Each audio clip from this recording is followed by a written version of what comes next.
नमस्कार दोस्तों और सौम्या संवाद कनेक्ट से। ओपन संवाद, वो भी इतने ओपन एनवायरनमेंट में, एक तो यही सबसे बड़ी बात है। कला महोत्सव में है, पॉडकास्ट की बातें करते हैं, मेंटल हेल्थ की बातें करते हैं, बट ऐसा कैसे हो सकता है कि हम किसी भी डोमेन को अनटच्ड रहने दें। हम जानते हैं साइबर सिक्योरिटी हो गया या टेक्निकल डोमेन हो गया, ये कुछ ऐसी चीज़ें हैं जो कला से दूर रहती हैं, बट ऐसा है नहीं। ये हमें सुलझाना है लोगों के दिमाग में कि कलाकार भी टेक्निकल चीज़ों के लिए इंटरेस्टेड हो सकता है, और एक टेक्निकल एक्सपर्ट भी कला के प्रति या अपने पैशन के प्रति ही उतना ही डेडिकेटेड हो सकता है कि वो कुछ और आगे करे। आज जो हमारे गेस्ट हैं वो कुछ ऐसे ही हैं, जो अभी अपकमिंग डेज में एक ऑथर भी बन जाएंगे। फाउंडर है एक स्टार्टअप के, अभिनव जौहरी जी। पहले तो आपका बहुत बहुत welcome Abhinav ji. Thank you ma'am. बहुत कम ऐसे लोग हैं जो अपने पैशन को फॉलो करने के लिए, चाहे वो किसी भी डोमेन से हो, अपना डोमेन चेंज करने की ताकत रखते हैं। क्यों? क्योंकि उनका डेडिकेशन, उनकी रेजिलियंस उनको ये ताकत देती है। बात करते हैं अभिनव जी की छोटी सी जर्नी की, जो मोर देन 2 डेकेड्स की है। रह चुके हैं वो एज टेक्निकल एक्सपर्ट, रह चुके हैं वो ऐसी फर्म्स में जो टेक्निकल काम करती हैं, बट अब वो ऐसा काम कर रहे हैं जो लोगों के लिए है। क्यों? क्योंकि जब मैंने उनसे बात करी तो एक उनका बहुत अच्छा स्टेटमेंट मुझे लगा, मुझे लोगों की मदद करने में खुशी मिलती है, ये भी एक पैशन है। लोग कहते हैं कि ये फिलॉसफी की बात है, जो इंटेलेक्चुअल्स हैं, वेल ऑफ फैमिली से हैं, वो लोग ये सब बातें करते हैं कि हम फिलैंथ्रोपिक हैं, हमें लोगों की मदद करने में खुशी मिलती है, बट ऐसा नहीं है। पैशन कैसा भी किसी का भी हो सकता है, और उसको फॉलो करने का जो निश्चय है वो बहुत ज़रूरी है। तो अभिनव जी, आपसे शुरू करेंगे। आप थैंक इतने यू। शहरों में रह चुके हैं भारत के कि आपकी पर्सनालिटी में वो चीज़ दिखती है, आप लोगों से तुरंत कनेक्ट करते हैं। अपनी जर्नी आप अपने शब्दों में बताइए, कैसा था सफ़र?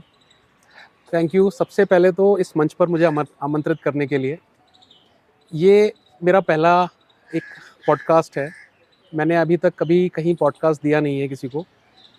और मैं सबसे ज़्यादा अपने आप को खुशनसीब समझता हूँ कि आपके साथ मेरे को इस अभिनव कार्य को करने का मौका मिला। जी। मेरा नाम भी अभिनव है।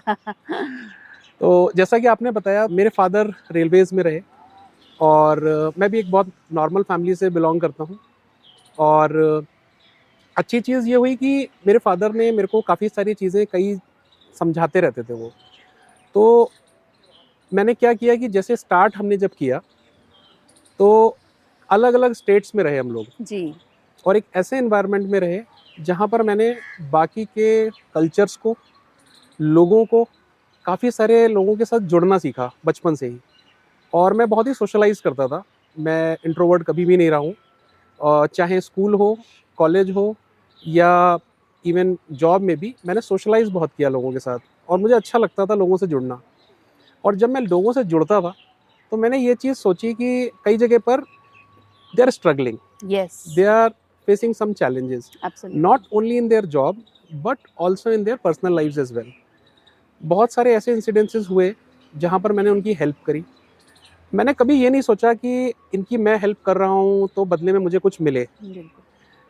तो ये एक मेरा पैशन रहा, एक क्यूरोसिटी हमेशा रही।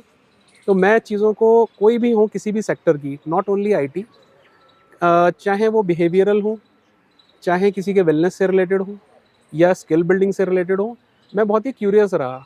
तो वो जो जिज्ञासा थी मेरे एक मन में अंदर हमेशा, उसने मुझे एक इस चीज़ की तरफ आकर्षित किया कि मैं नई-नई चीज़ें सीखूँ बिल्कुल। और लोगों की हेल्प भी करूँ। मेरी एक बचपन से एक और आदत रही कि मुझे कुछ भी अच्छा अगर लगता था, जैसे कुछ लगा कि यार ये बहुत पॉजिटिव चीज़ है और ये मुझे मेरे लिए भी हेल्प कर सकती है और मेरे इर्द-गिर्द के लोगों के लिए भी हेल्प कर सकती है, तो मैं उसे सीख लेता हूँ। तो बस यही रहा, स्टार्टिंग से मैं सब जगह पर लोगों से मिलता रहा, बात करता रहा, अपने आप को ग्रूम भी करता रहा और कभी भी इस आकांक्षा से मैंने ये काम नहीं किया कि मुझे कुछ मिले। तो बस इसी से एलिवेट्स का भी जन्म हुआ, जी। आपको बताया हमने। जी। और हमारा लक्ष्य है 1 करोड़ लोगों की लाइफ और करियर को ट्रांसफॉर्म करने का। बिल्कुल, बिल्कुल। अभी हमने एलिवेट्स के ही को-फाउंडर का भी एक इंटरव्यू लिया था तो अभी, तो हमें पता चला कि जैसा नाम है वैसे ही काम है। आपने मुझे बताया कि रिलेशनशिप बिल्डिंग का बहुत बड़ा रोल रहा है आपके प्रोफ़ेशन में, और अभी भी वो आपको बहुत मदद कर रही है। हुँ। हमारे जो अभी मिडल मैनेजमेंट एम्प्लॉइज़ हैं, वो एक जद्दोजहद में हैं कि हम अपने आप को प्रूव करते रहें। वो रेज़िस्टेंस या परसिवरेंस का मतलब छोड़ चुके हैं। उनको लगता है हुँ। कि या यहाँ होता है तो ठीक है, वरना दूसरी जगह जाते हैं। आप कैसे इस चीज़ को देखते हैं? आप उन्हें क्या सजेस्ट करेंगे कि वो ऐसी क्या चीज़ें करें जिससे वो बर्नआउट की तरफ ना जाएँ? वो एक अच्छा माइंडसेट, एक अच्छी मेंटल हेल्थ को मेंटेन करते हुए अपने आप को परफॉर्मेंस पे दिखाएँ। बहुत अच्छा क्वेश्चन पूछा आपने। इसको मैं 2 पार्ट में स्प्लिट करूँगा और कुछ एग्ज़ाम्पल भी देता हूँ आपको। ऐसा जो आपने ये सिचुएशन अभी बताई ना, ये सबके साथ होती है जी, बिल्कुल, बिल्कुल, और ये बहुत ही कॉमन है स्पेशली आफ्टर कोविड। बिल्कुल। और मैंने ये चीज़ पाई कि इसका इफ़ेक्ट मैंने अपने ऊपर भी देखा और ये अमूमन सारे जितने भी अर्ली और मिड करियर प्रोफेशनल्स हैं, टिपिकली अगर आप देखोगे तो industry wide, not only in IT, सभी इंडस्ट्रीज़ में आपको इसका इफ़ेक्ट दिखेगा। बिल्कुल, उसका सबसे बड़ा कारण ये है कि आज के डेट में हम ये चीज़ भुला चुके हैं कि हमारी एक अलग दूसरी ज़िंदगी भी है, एक पर्सनल एस्पेक्ट भी है, आपकी फैमिली भी है, आपके बच्चे भी हैं और आपकी अपनी हॉबीज़ भी हैं, आपके अपने पैशन भी हैं। तो लोग क्या करते हैं, सुबह 7 बजे उठे, उनके दिमाग में सिर्फ ये रहता है कि उठकर हमें निकलना है, ऑफ़िस का ये काम करना है और वो काम करके शाम को 8-9 बजे घुसते हैं घर में। तो 12 से 14 घंटे उन्होंने ऑफ़िस के काम में लगा दिए। ऑफ़िस का काम भी बहुत ज़रूरी है। मेरा ज़िंदगी का मूल मंत्र है संतुलन, बैलेंस। तो लाइफ़ और वर्क का बैलेंस होना चाहिए और ये यूजुअली बहुत ही कॉमनली टॉक टॉपिक है। ये जो कॉमनली टॉक टॉपिक है उसमें हमने यूजुअली देखा लोगों को कि बातें बहुत अच्छी-अच्छी लोग करते हैं, लेकिन प्रैक्टिकली कोई ये नहीं बताता कि कैसे करें, हाउ पार्ट। तो उसका बहुत सिंपल तरीका ये है कि आपके जो मैनेजर्स हैं या आप हैं, सबसे पहले तो एक परिधि होनी चाहिए, बाउंड्री, कि इतना काम मैं ये करूँगा और इस काम को करने के बाद में ये मेरा फैमिली टाइम है। जी, अब हो क्या रहा है कि इतनी ज़्यादा इनसिक्योरिटी है लोगों के माइंड में, जो लीडर्स हैं और जो मैनेजर्स हैं, उनको ये चीज़ समझनी बहुत ज़रूरी है। हर इंडस्ट्री में स्पेशली इन आईटी, उनको ये समझना ज़रूरी है कि अगर आप एम्प्लॉयी को इतना ज़्यादा पुश करोगे एक लिमिट से बियॉन्ड, राइट, तो कहीं न कहीं वो बर्नआउट की स्टेट में आ जाएगा बिल्कुल, और जब वो बर्नआउट की स्टेट में आ जाएगा ना, फिर आप उसको वापस नहीं काम करवा करवा पाओगे और ये सब जगह है। आप एक जॉब छोड़ सकते हैं, दूसरे जॉब में चले जाएँगे, तीसरे में चले जाएँगे। बट ये ओवरऑल जो फिनोमेना है, आपको इसको कहीं न कहीं कंट्रोल करना है और इसको इम्प्रूव करना है। तो एब्सोल्युटली। उसका तरीका ये है कि आप फैमिलीज़ को इन्वॉल्व करिए। मैं बहुत सिंपल एग्ज़ाम्पल देता हूँ, मैं एक कंपनी में काम करता था, वहाँ पर फैमिली डे होता था। अच्छा, वहाँ पर यूजुअली क्वार्टर में 1 बार हम फैमिली डे मनाते थे हाँ, और उसमें होता क्या था कि ऑफ़िस में हम अपने बच्चों को और अपनी वाइफ़ को लेकर जाते थे। तो घर में लोग ये देखते थे कि यहाँ पर मेरे फादर या मेरे हस्बैंड काम कर रहे हैं, हुँ, तो उससे वो एक इमोशनली कनेक्ट होते थे। हाँ, प्लस ऑफ़िस का भी एक डिफरेंट एनर्जी होती थी। तो इसका ये मतलब नहीं है कि हम काम नहीं करते थे और फैमिली डे ही मनाते थे। लेकिन कहीं न कहीं ऑफ़िस वालों को या आईटी कंपनीज़ में जो काम कर रहे हैं लोग, लीडरशिप में या एचआर में, उन्हें फैमिलीज़ से जोड़ना ज़रूरी है। आप जब फैमिलीज़ से जोड़ेंगे, तो आप ये देखेंगे कि उनका एक इमोशनल लेवल अच्छा एक लेवल पर पहुँच जाएगा। They will be more productive. तो आपको लगता है संवाद की ज़रूरत है दुनिया में बहुत बहुत? ज़्यादा। और मुझे ऐसा लगता है कि संवाद एक ऐसा मंच है, जिसने ये पहल करी और आई रियली एप्रिशिएट कि इस मंच से हम अगर इस तरह के डिस्कशंस को करेंगे और लोगों के बीच में पॉजिटिविटी फैलाएँगे, तो काफ़ी हद तक सोसाइटी में भी, वर्क प्लेस में भी, काफ़ी जगह पर आप देखेंगे चेंजेस आएँगे। ये बहुत बड़ी बात आपने कही है मुझे अभिनव। संवाद की टीम बहुत थैंकफुल है आपको। आपके बारे में थोड़ा और जानते हैं। आपने आईटी, मैन्युफैक्चरिंग, कंसल्टिंग जैसे मल्टीपल इंडस्ट्रीज़ में काम किया है। हाई परफॉर्मिंग प्रोफेशनल्स में आपने सबने कॉमन स्ट्रेस ट्रिगर्स देखे होंगे। कौन से वो स्ट्रेस ट्रिगर्स हैं या क्या ऐसी चीज़ें हैं जो हम करें वो ट्रिगर्स हमें ट्रिगर ना करें? ये मैं आपसे आपके एक्सपीरियंस में मिडल मैनेजमेंट के लिए पूछ रही हूँ कि क्या ऐसे रीज़न्स होते थे छोटे-छोटे? अपने एक्सपीरियंस से शेयर करिए। बिल्कुल, बहुत अच्छा क्वेश्चन पूछा है आपने। इससे मैं भी कई बार निकला हूँ, गुज़रा हूँ, तो इसको मैं स्टार्ट इस तरह से करना चाहूँगा इसका सॉल्यूशन, समस्या में डूबो नहीं, समस्या से निकलो। और समस्या से जब आपको निकलना है ना, तो आपको एक पकड़ने सिर्फ मोटिवेशनल टॉक वाला बंदा नहीं चाहिए, आपको वो अपने साथ एक बंदा चाहिए जो आपके हाथ पकड़कर आपको वहाँ से निकाले। एक एंकर चाहिए एक जो आपको एंकर पकड़े चाहिए आपको। आपको, जो आपको निकाल पाए वहाँ से। अब वो कोई भी हो सकता है, आपके कोई दोस्त हो सकते हैं, आपके कोई कलीग हो सकते हैं, आपके मैनेजर हो सकते हैं या आपके कोई लीडर हो सकते हैं। आपको ये समझना पड़ेगा और उनको भी ये समझना पड़ेगा, दोनों तरफ से ये चीज़ समझनी पड़ेगी कि अगर कोई एम्प्लॉय या कोई भी एक प्रोफेशनल काम कर रहा है and if they are facing some issues, talk to them, understand them well.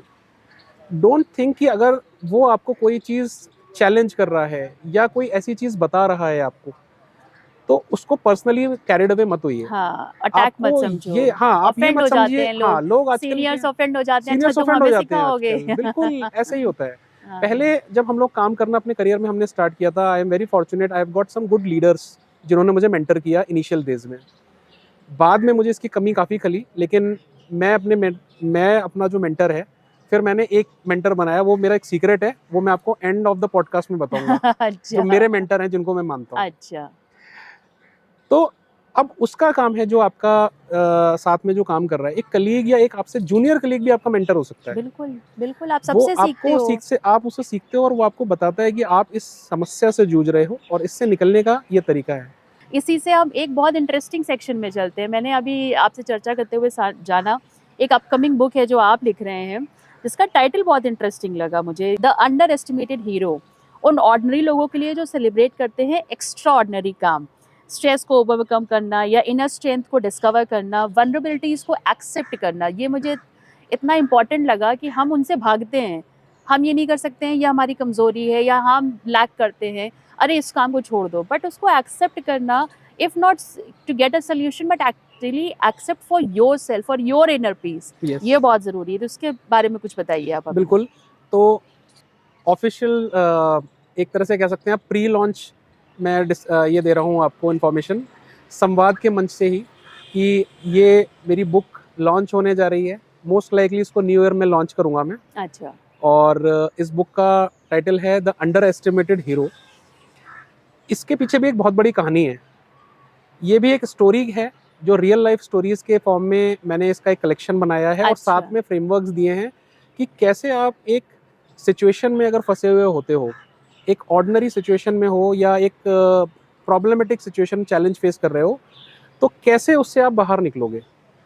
हम सब काम कर रहे होते हैं, वो आपने कहावत सुनी है ना कि एक्स्ट्रा ऑर्डिनरी लोगों के लिए कुछ अलग नहीं होता, दे जो डू उनको थिंग्स काम extraordinary. They have to do things हाँ, एक्स्ट्राऑर्डिनरी। एब्सोल्युटली। तो इसमें भी मैंने कुछ इस तरह के ही कलेक्शन रखा हुआ है रियल लाइफ स्टोरीज का, और इसके साथ में फ्रेमवर्क्स को भी डाला है। तो इसकी स्टोरी ये है, I am a strong believer that if you need to do something very differently, you need to change the game. तो वो चेंज द गेम, इसके अंदर मैंने कई सारी चीज़ों से समझाया, चाहे वो आपके स्टूडेंट लाइफ में हो या आप अर्ली करियर में हो या मिड करियर में हो या इवन लीडरशिप पोजीशंस पर भी हो आप, तो कैसे आप अपने को उबारोगे उस सिचुएशन से। इसका एक सिंपल एग्जांपल मैं देता हूँ, बहुत छोटा सा एग्जांपल है। आप अक्षरधाम गई हैं? हाँ, देखा है। अक्षरधाम में जब आप, एक शो चलता है वहाँ पर, उस शो हाँ, में गए हैं सबसे पहले? बहुत वाइब्रेंट सा होता वाइब्रेंट शो होता है। है। उसमें क्या आप मुझे ये बता सकती हैं कि आपने उसमें सबसे ज़्यादा डिफरेंट चीज़ क्या एक देखी जब स्टार्ट होता है शो? मुझे अभी बहुत अच्छे से तो नहीं याद है, बट मुझे उसकी लाइट्स और जो एम्बियंस क्रिएट करता है वो लोगों के बीच में, मुझे वो बड़ा अच्छा लगा था कि हम खो जाते हैं, एक बार देखना शुरू करते हैं फिर खो जाते हैं हो उसी जाते हैं। में। अब मैं आपको थोड़ा-सा ह्यूमन एंगल की तरफ लेकर जाता हूँ कि इसमें जब आप बिल्कुल इनिशियली जाते हैं, तो सबसे पहले वहाँ पर एक शिला रखी हुई होती है, एक स्टोन रखा हुआ होता है, हाँ, बिल्कुल स्टार्टिंग में जब वो शो का स्टार्ट करता है। अच्छा, उस शो में एक लाइट पड़ रही होती है एक स्टोन के ऊपर, और उस स्टोन के ऊपर पे वो एक कमेंट्री करता है कि ये आपको क्या दिख रहा है? तो सब लोग बोलते हैं ये एक पत्थर है, हाँ, एक स्टोन है। हाँ, फिर धीरे से वो लाइट्स चेंज होती हैं और वो स्टोन घूम जाता है, और उस स्टोन में एक शिल्पी खुद ही अपने आप को कार्व कर रहा होता है, अच्छा, अच्छा, उस पत्थर में से अपने आप को। ओके, तो यही मेरे जीवन का भी मूल मंत्र है कि आप अपने जीवन के शिल्पी स्वयं हैं। वाओ! अभी ना और मेरे तो जैसे गूज़बम्प्स आ गए जब आपने ये चीज़ एक्सप्लेन करी है। Thank you. बहुत खूबसूरत, ये बहुत ही तो अच्छा ये है। मेरी बुक का स्टार्टिंग ही इससे है। अच्छा, इसकी पिक्चर भी मैंने लगाई है, अच्छा, और मेरे जीवन का भी मूल मंत्र है, और उस बुक में भी मैंने इसी से फाउंडेशन शुरू करी है अच्छा, कि आप अपने जीवन के शिल्पी स्वयं हैं।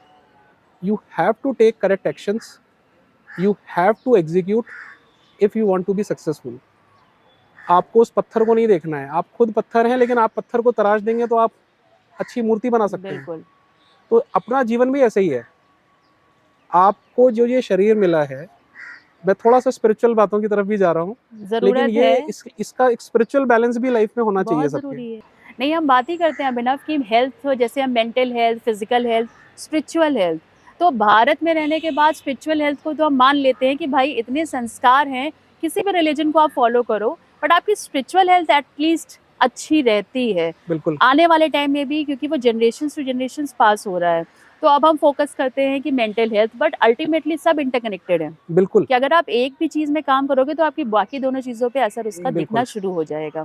इससे अब मैं आपका थोड़ा-सा एक प्रोफ़ेशनल जर्नी पे भी बात कर लेते हैं। एलिवेट से आपने शुरुआत करी, अब नए जर्नी की, it's a new beginning for you also. आपने उस पत्थर को तराशना शुरू कर दिया है। अपने आप को एलिवेट कर रहे हैं, दूसरों को एलिवेट करने के लिए। बिल्कुल। हाउ इज़ द बिज़नेस और how is the journey going so far? It is a very wonderful journey.